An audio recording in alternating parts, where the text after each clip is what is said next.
Hello बच्चों, आज हम इतिहास विषय के अंतर्गत पाठ 3 उपयोजित इतिहास इस पाठ का अध्ययन करने जा रहे हैं।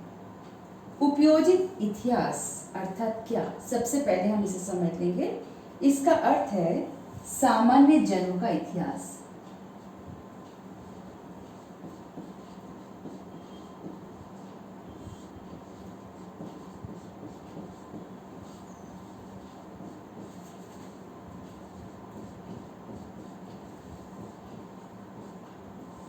सामान्य जनों का इतिहास अर्थात उपयोजित इतिहास। इतिहास वह है जो बीत चुका है, जो भूतकाल है, और जो भूतकाल की चीज़ें हैं वो हमें कुछ सिखाती है, अनुभव देती है, ताकि हम अपने वर्तमान को और अपने भविष्य को सुधार सकें। उस भूतकाल से अर्थात उस इतिहास से हम कुछ सीख ले सकें। उपयोजित इतिहास के क्षेत्र में केवल तज्ञ व्यक्तियों का ही नहीं वरन सामान्य लोगों का भी सहभाग होता है। सामान्य लोग भी बहुत सारी बातों को बताते हैं। अगर किसी जानकार हो, किसी तज्ञ को अगर कुछ बातें मालूम करना है तो वो साधारण लोगों के पास जाकर उस विषय से संबंधित या उस जो खोज वो करता है उससे संबंधित बातें वो सामान्य लोगों से जानकारी हासिल कर सकता है।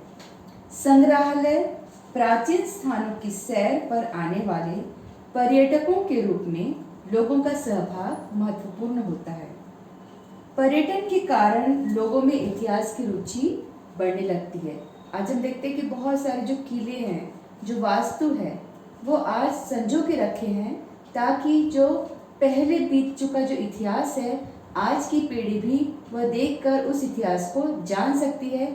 उनके मन में भी जिज्ञासा उत्पन्न हो सकती है कि ये किस काल का है, कौन से राजा का है, यहाँ पर की जो घटित घटनाएं कौन सी है। और इस तरीके से पर्यटन के माध्यम से हमारी जो नई पीढ़ी है उस इतिहास को जान सकती है। साथ ही लोग अपने नगरों अथवा गांव में स्थित प्राचीन स्थानों के संरक्षण एवं संवर्धन की परियोजना में सहभागी हो सकते हैं।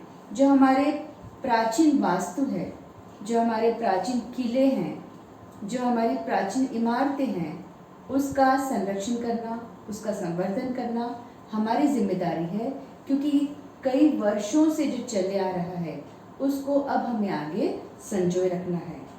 अब हम जानेंगे कि उपयोजित इतिहास और विविध विषयों के लिए में हुए अनुसंधान। इतिहास का संबंध भूतकाल में घटित घटनाओं के साथ होता है। वर्तमान में दिखाई देने वाले मानव जीवन का ताना बाना घटित घटनाओं के कारण बुना जाता है।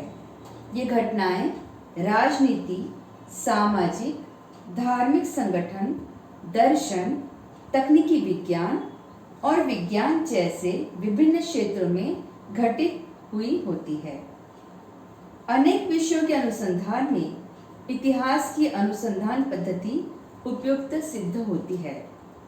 तो अब हम देखेंगे कि इतिहास के अनुसंधान पद्धति में किन किन बातों का सहयोग है।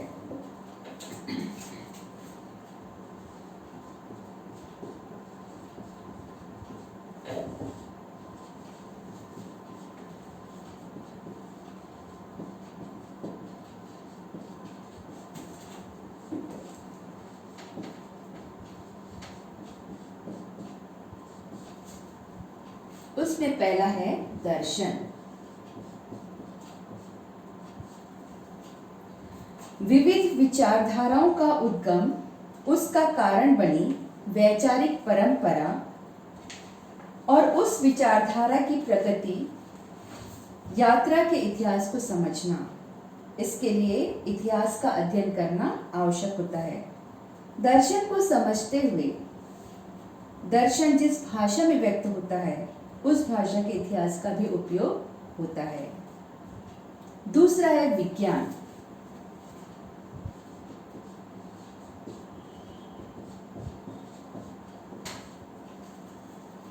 वैज्ञानिक आविष्कारों और सिद्धांतों का कालक्रम और उन आविष्कारों की कारण परंपरा की श्रृंखला को समझने के लिए विज्ञान के इतिहास का अध्ययन करना पड़ता है। कहा जाता है कि आवश्यकता आविष्कार की जननी है। जी हाँ, हम जिस युग में जी रहे हैं, हमने बहुत सारे चीज़ों को देखा है कि कितने सारे आविष्कार हो चुके हैं, और ये आविष्कार इसलिए हुए हैं कि हमें उसकी ज़रूरत है, हमें उसकी आवश्यकता है, और उस आवश्यकता को पूरा करने के लिए हमारे वैज्ञानिकों ने नए नई खोज किए हैं, नए नए आविष्कार उन्होंने किया है, ताकि हमारा जीवन सुखमय सुविधापूर्ण बन सके। कई बार वैज्ञानिक आविष्कार मनुष्य की आवश्यकता की पूर्ति करने और जिज्ञासा का शमन करने के प्रयासों का परिणाम होता है। जितने भी आविष्कार हुए हैं, या तो वह हमारी जिज्ञासा की वजह से होता है या फिर हमारी आवश्यकता की वजह से होता है। चाहे कारण कोई भी हो, लेकिन आविष्कार हमारे लिए ही होता है ताकि हमारा जीवन सुखदायी हो सके, सरल हमारा जीवन चल सके। तीसरा है तकनीकी विज्ञान।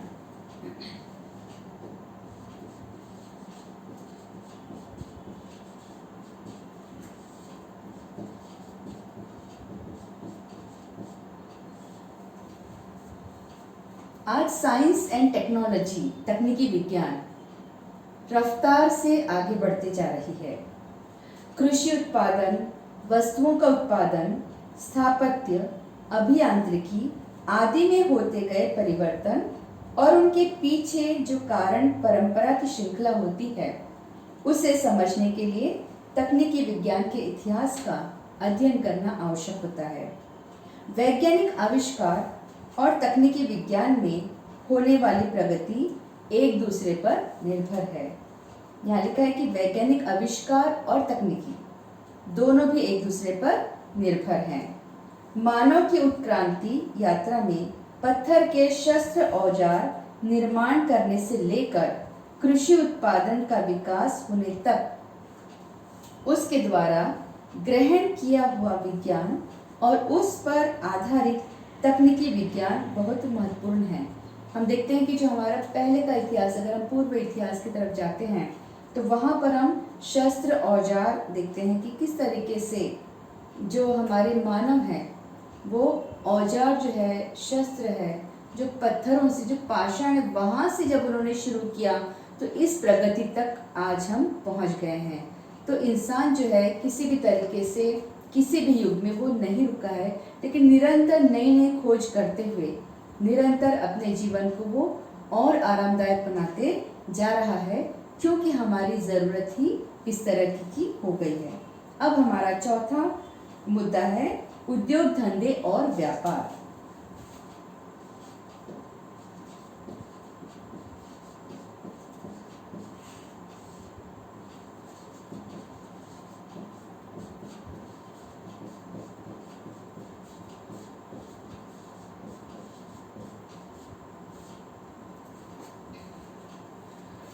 उद्योग धंधों और व्यापार के कारण मानव समाजों के बीच पारस्परिक व्यवहार का क्षेत्र फैल जाता है।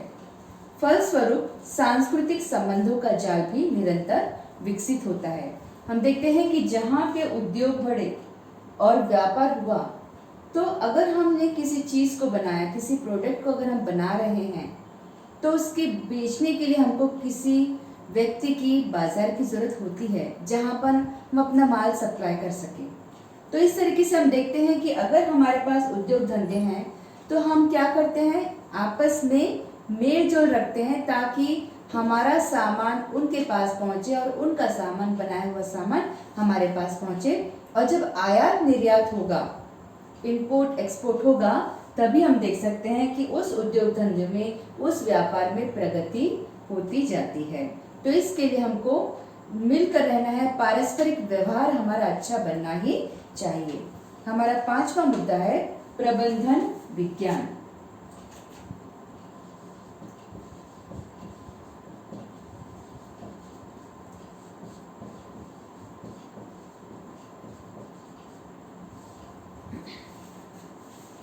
उत्पादन के संसाधन, मानव शक्ति और उत्पादन की विविध प्रक्रियाओं, बाजार और विक्रय के प्रबंधन की श्रृंखला में इनके संबंध में भूतकालीन व्यवस्थाएं किस प्रकार थी, इसे समझना आवश्यक होता है। अब हम देखते हैं कि उत्पादन के संसाधन, सबसे पहले कोई चीज़ बनने वाली है, कोई जो हम देखते हैं कोई प्रोडक्ट बनने वाला है, कुछ माल तैयार होने वाला है, उसके बाद में हमको लोग चाहिए ताकि हम वहाँ तक पहुँचा सके, या ऐसा बाजार चाहिए जहाँ पर हम अपने माल को बेच सके।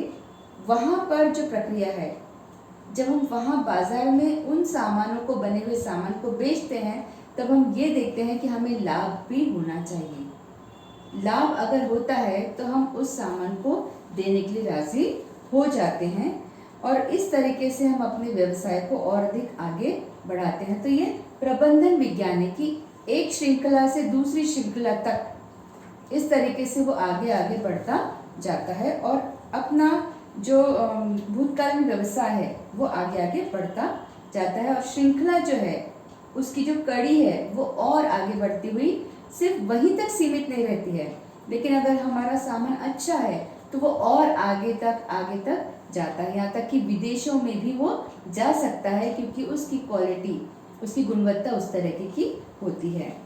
छठवां है कला।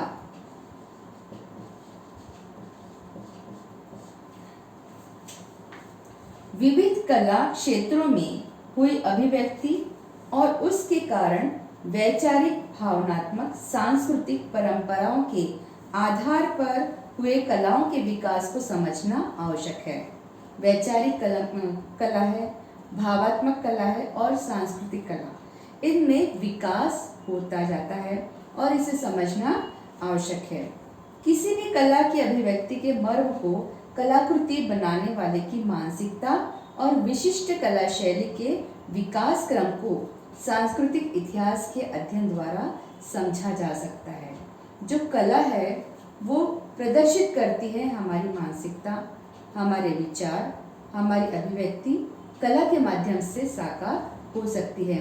अगर हम उदाहरण लें किसी पेंटर का, वो अगर पेंट करता है तो हमें तो नहीं पता कि वो क्या बनाएगा, कौन सा चित्र बनाएगा, लेकिन उसके मन मस्तिष्क में जो भी चित्र होता है वो अपने हाथों से साकार कर देता है, और वो बहुत सुंदर रीति से उभर कर आता है कि उसके मन में क्या था। इसी तरीके से हम देखते हैं कि इतिहास में जब हम जो बड़े बड़े वास्तु है, जो पुराने वास्तु है, पुराने किले हैं, उनमें जो नक्काशी बनी है या जो उस जमाने के चित्र है, वो दर्शाते हैं कि उनकी जीवन शैली कैसी थी।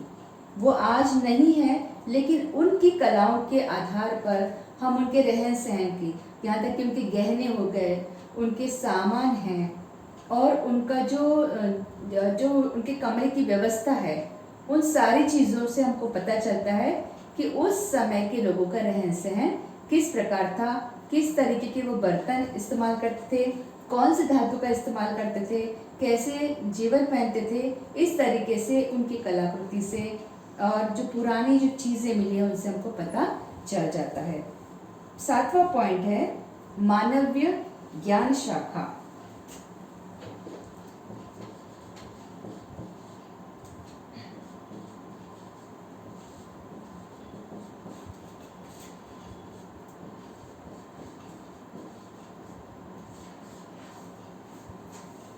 इतिहास, पुरातत्व, समाज विज्ञान, मानव विज्ञान, राजनीति विज्ञान, अर्थशास्त्र जैसे ज्ञान शाखाओं के उद्गम और विकास को समझ लेना इन ज्ञान शाखाओं के अध्ययन का आवश्यक अंग है। ज्ञान शाखा, जहाँ पे ज्ञान की बात हो रही है, तो ज्ञान जो है पूरा चारों तरफ से होना जरूरी है। जो ज्ञान है सिर्फ एक ही विषय पर आधारित ना हो, लेकिन इसमें समावेश है विज्ञान का, इतिहास का, राजनीति का, मानव का, समाज का। ये सारी चीज मिलकर एक परिपूर्ण ज्ञान के रूप में सामने आती है। तो किसी भी चीज की अगर हमको खोज करना है तो उसका हमको चारों तरफ से ही खोज करना है, अर्थात किसी एक पक्ष को लेकर नहीं, लेकिन हमको सारे पहलुओं को ध्यान में रखते हुए उसकी खोज करना जरूरी होता है। विज्ञान और अन्य सभी ज्ञान शाखाओं की जननी दर्शन है। एक विज्ञान जो है एक दर्शन है, एक विजन है। जब हमारे पास विजन होता है, हमारे पास दर्शन होता है, तब हम उसकी खोज करना शुरू करते हैं। हमारी आवश्यकता तो है ही, लेकिन उसका दर्शन होना भी जरूरी है। एक दर्शन, एक विजन जब है तो हम क्या कर सकते हैं, उस चीज़ों को पाने के लिए आतुर हो सकते हैं और उसको पाने के लिए हम कोशिश करते हैं कि किस तरीके से हम अच्छी से अच्छी वस्तुएं बना पाए। वैश्विक पसारा और उसमें मानव का अस्तित्व, इनके पारस्परिक संबंध को समझ लेने की जिज्ञासा में से विश्व भर के सभी मानवीय समाजों में उस पारस्परिक संबंध के बारे में लोग अनुमान करने लगे हैं। अब हम देखेंगे उपयोजित इतिहास और वर्तमान काल। उपयोजित इतिहास का हमने अर्थ पहले भी देखा है, उसका अर्थ है सामान्य जनों का इतिहास। तो अब हम देखेंगे सामान्य जनों का इतिहास और वर्तमान काल। प्रायः यह प्रश्न पूछा जाता है कि प्रतिदिन के व्यवहार में इतिहास की क्या उपयोगिता है। अगर हम प्रश्न पूछे कि अगर इतिहास विषय हम पढ़ते हैं तो उसकी क्या जरूरत है, उपयोजित इतिहास किसे कहते हैं, इस प्रश्न के उत्तर में ऊपरी प्रश्न का उत्तर अपने आप मिल जाता है। भूतकाल के मूर्त और अमूर्त स्वरूप में जो अनेक अवशेष है वो वर्तमान में पाए जाते हैं। हमारे मन में उनके बारे में कुतूहल रहता है, अपनापन होता है। हमें उनके अस्तित्व का इतिहास समझ लेने की आवश्यकता अनुभव होती है। जो भी पहले बीत चुका है, अगर हम बैठे हैं तो हम सोचते हैं कि ये इमारत किसने बनाया होगा, क्यों बनाया होगा, किस चीज़ से बनी होगी, कितने मजदूरों ने इसमें सहभाग किया होगा, इसका मकसद क्या है। ये सारे प्रश्न, अगर हम किसी भूतकाल की वस्तु को देखते हैं तो बहुत सारे प्रश्न हमारे मन में आ जाते हैं और इन प्रश्नों का समाधान ही हमारा जो है इतिहास विषय है, सामान्य जनों का जो इतिहास है उसकी पूर्तता करता है। तो इसलिए आवश्यक है कि अगर हम इस वर्तमान में हैं तो उसकी खोज किसने की, क्यों की, कैसे की, इन प्रश्नों का उत्तर इतिहास ही दे सकता है। तो इतिहास विषय जो है, अगर हम सोचते हैं कि क्यों रखा गया है, इसकी क्या ज़रूरत है, तो इसकी यही ज़रूरत है ताकि हम जान सके कि उस काल में ये क्यों बनाया गया था या उस काल में इसका आविष्कार क्यों किया गया था। हमें उनके अस्तित्व का इतिहास समझ लेने की आवश्यकता अनुभव होती है, क्योंकि वे अवशेष हमारे पूर्वजों द्वारा निर्मित कलाकृतियों, परंपराओं के अवशेष होते हैं। जो हमारे पूर्वज है उनकी जो कलाकृति है उसके अवशेष जब हम देखते हैं तब हमें पता चलता है कि ये क्यों हुआ था, कैसे हुआ था, कब हुआ था। तो हमारी जो जिज्ञासा है इस विषय के द्वारा हम शांत कर सकते हैं। वह हमारे सांस्कृतिक विरासत होती है। ये जो चीज़ें हैं हमारी सांस्कृतिक विरासत है, ये हमको मिली हुई है। इन चीज़ों को हमने नहीं बनाया है, लेकिन हमारे पूर्वजों ने इसे संभाल के रखा था ताकि इस पीढ़ी के लोग उस इमारत को देख सके और जान सके कि वो ज़माना कैसा था। तो ये जो बिल्डिंगें हैं आज, जो इमारतें हैं, जो वास्तु है, जो किले हैं, ये सब हमारी विरासत है और अब हमारी जिम्मेदारी है कि हम उसको संभाल के रखें ताकि हमारे आने वाली पीढ़ी उसे जान सके और ये इतिहास जो है आगे बढ़ सके। वह हमारी पहचान होते हैं। उसके इतिहास का ज्ञान हमें हमारे उद्गम स्रोत तक ले जाता है। उद्गम मतलब आरंभ, शुरुआत कहाँ से हुई, वो स्रोत कैसे शुरू हुआ, इसके बारे में जानकारी, इसके बारे में खोजबीन करना जब शुरू करते हैं तब हमें उसके बारे में, उसका आरंभ हमें पता चल जाता है। अतः उस विरासत को हमारी और हमारे आने वाली पीढ़ियों के हितों को दीर्घकाल तक संरक्षित रखने की, उनका संवर्धन करने की आवश्यकता उत्पन्न होती है। जब हम देखते हैं कि भूतकाल से कोई चीज़ हमको जब मिल जाती है या जब हम देखने पाते हैं तो हमारी भी जिम्मेदारी बन जाती है कि हमारी आने वाली पीढ़ी भी इसे देख ले। तो हमें ज़रूरत है आज वर्तमान में कि जो चीज़ें हमारे पास है, जो वास्तु हमारे पास है, जो किले हमारे पास है, उसे हम संभाल के रखें, उसे हम संजो के रखें, उसका संवर्धन करें ताकि हमारे आने वाली पीढ़ी भी उन चीज़ों को, उन वास्तु को, उन इमारतों को देख सके। उपयोजित इतिहास द्वारा मूर्त और अमूर्त स्वरूप की सांस्कृतिक विरासत का संरक्षण एवं संवर्धन किया जा सकता है। फलस्वरूप व्यवसाय के अनेक अवसर निर्माण होते हैं। संक्षेप में कहना हो तो इतिहास के आधार पर वर्तमान का यथायोग्य आकलन और भविष्यकाल के लिए दिशा निर्देश इस रूप में उपयोजित इतिहास का वर्णन किया जा सकता है। अर्थात जो हमारे पास भूतकाल से जो जानकारी हमको प्राप्त हुई है, तो हम वर्तमान और हमारा भविष्य सुनहरा बना सकते हैं, क्योंकि उसके अनुभव आज हमारे साथ है। अनुभव हमें बहुत कुछ सिखा जाते हैं, और जो सीखी हुई चीज़ें जो हमने अनुभव से सीखा है वो हम कभी भी भूलते नहीं हैं। तो जो हमारे अनुभव हमको भूतकाल से मिले हैं, और उसके आधार पर हम अपना वर्तमान और हमारा भविष्य हम क्या कर सकते हैं, सुनहरा बना सकते हैं। तो बच्चों, आज की तासिका में बस इतना ही। इसके आगे का भाग हम अगली तासिका में पढ़ेंगे। धन्यवाद।